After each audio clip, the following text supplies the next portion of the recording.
غوث العظم special کے حوالے سے ایک بار پھر آپ کا میزبان محمد جنید اقبال حاضر خدمت. ایک کالر ہمارے ساتھ اس وقت لائن پہ موجود ہیں. السلام علیکم. ہلو.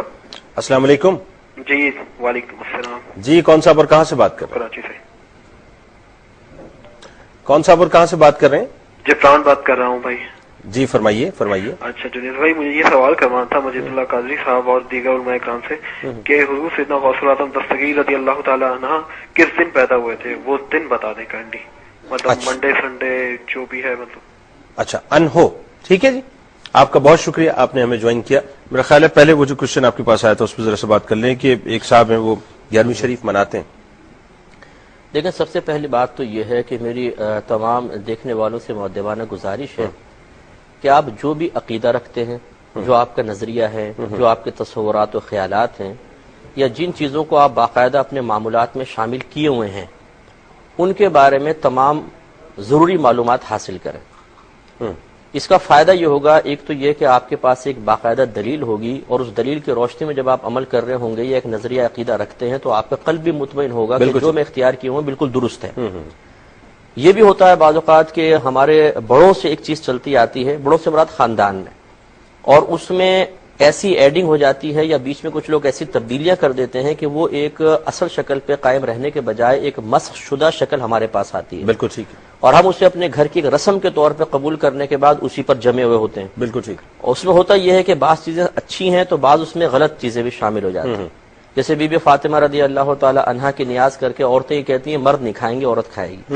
ارے بھائی مردوں نے کیا بگاڑا ہے، عقیدت تو مردوں کی بھی ہے. ٹھیک ہے. تو اب یہ اس قسم کے جو تصورات ہمارے ہاں، یہ اس کی اصلاح اور تصحیح اس وقت ہوگی کہ جب ہم کسی علماء سے رجوع کر کے اپنے ان نظریات کو، ان عقائد کو، ان معمولات کو بالکل عین شریعت کے مطابق اور صاف ستھرا کر لیں گے.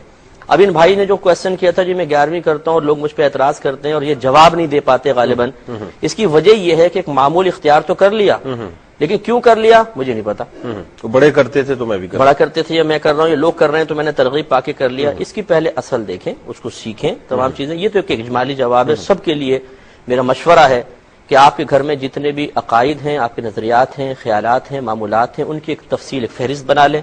اس پہ غور و تفکر کر لیں کہ کس کس چیز کو آپ باقاعدہ دلیل کے ساتھ اختیار کیے ہوئے ہیں. اگر آپ کے پاس اس چیز کی دلیل نہ ہو تو آپ بالکل علماء اسلام سے، مفتیان کرام سے رجوع کریں، یا ہمارے یہاں D120 سائٹ کراچی پہ خط لکھ دیں. ہم حاضر ہیں انشاءاللہ، ہم ان کو آپ کو پوری دلیل فراہم کر دیں گے. اس کو اپنے ذہن میں ضرور رکھیں. بالکل ٹھیک. اب یہ 11ویں شریف کا مسئلہ یہ ہے کہ یہ اصل میں سیدنا شیخ عبد القادر جیلانی رضی اللہ تعالی عنہ کے ایصال ثواب کے لیے ایک اہتمام کیا جاتا ہے. ٹھیک ہے. اس کی اصل عبد المصطفیٰ اعظمی صاحب نے یہ لکھی ہے کہ سیدنا شیخ عبد القادر جیلانی رضی اللہ تعالیٰ عنہ ہر مہینے کی 11 تاریخ کو نبی کریم صلی اللہ علیہ وسلم کے ایصال ثواب کے لیے ایک اہتمام کیا کرتے تھے. ٹھیک ہے.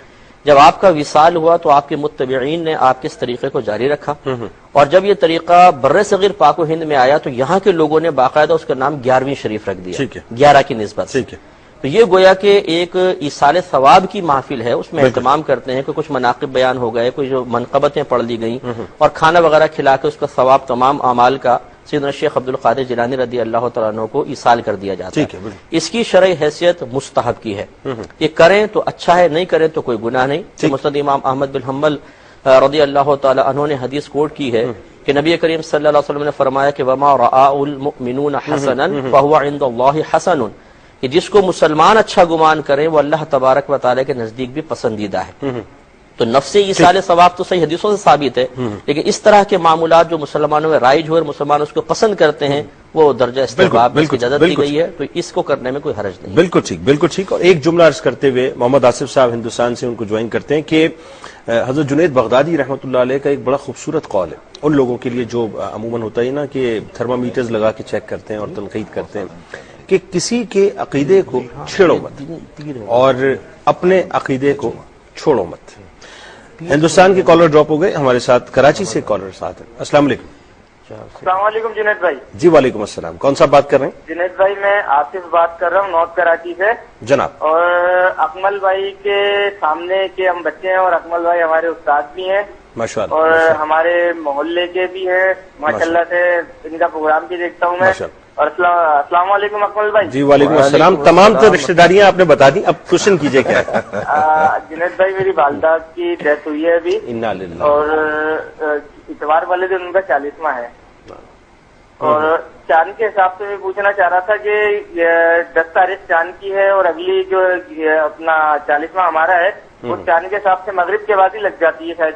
ٹھیک ہو گیا, یہ کنفرم کرنا تھا مجھے.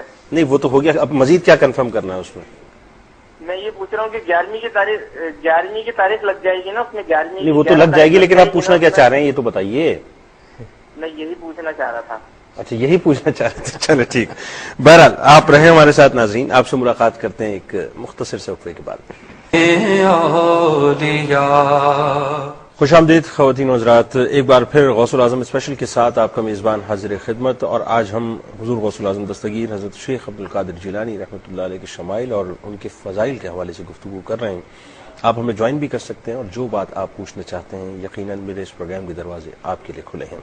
ایک تو جو کوشچن آیا تھا ذرا پیدائش کا دن جو ہے, جی جہاں تک پیدائش ہے تو وہ رمضان مبارک کی چاند رات ہے اور غالباً جو ہے یہ جمعے کا دن ہے.